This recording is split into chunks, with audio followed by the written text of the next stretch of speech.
Hello and welcome to the Webcertain Global Marketing News Bulletin. I'm Cal O'Connell and here are today's top stories. Programmatic advertising will carry its 2016 success in Latin America into this year. The Italian government has called for stricter censorship rules and tougher punishments for users who post illegal content online. And Baidu sees success from its Newsfeed feature.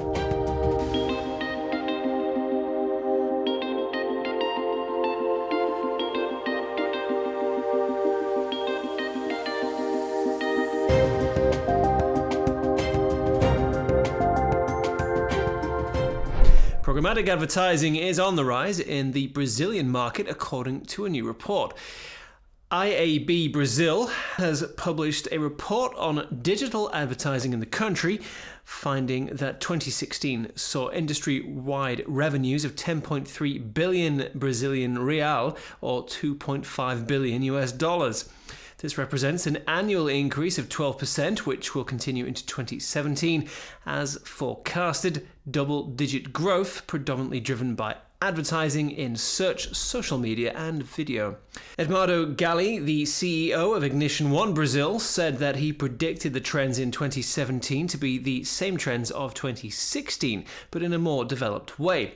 However, he added that search will suffer in the next few years due to better alternatives for programmatic, such as video.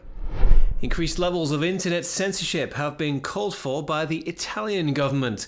The country's Minister of Justice, Andrea Orlando, has recently voiced his concern regarding the use of Facebook to promote xenophobic and racist opinions. In an interview with Italian publication Sputnik Italy, Orlando said that Facebook can no longer be considered a resource with certain content, adding that it's necessary to bring to justice users who post racist comments online. However, it's been argued that these comments calling for potential censorship are part of a move to preserve the Italian establishment in government, following the failure of a referendum in the country and the victories for Donald Trump and the Brexit campaign in the US and UK, respectively. The recent success of Baidu's Newsfeed Advertising has seen the company upgraded by JP Morgan. Following the drop of 13% in stock price throughout 2016, Baidu is once again gaining momentum. Whilst high levels of competition from WeChat and Weibo have made the company's growth a challenge, the introduction of monetization to its newsfeed feature in October is expected to account for between 4 and 7% of total revenue before the start of 2018. Alex Yao from JP Morgan said that Baidu's competition in the in-feeds ad market was expected to come from Tencent and Alibaba, who have recently introduced similar features. The European Commission has revised the e-privacy directive to toughen up the ways in which messaging services can control user data. Under the new rules, apps such as Facebook Messenger, WhatsApp, and Gmail will no longer be allowed to record any kind of messaging information from the user without the specific consent. Andrus Ansip, Vice President for the Digital Single Market, said that the changes will increase the level of trust that users will have in messaging companies, adding that the laws provide a high level of protection for consumers while allowing businesses to innovate.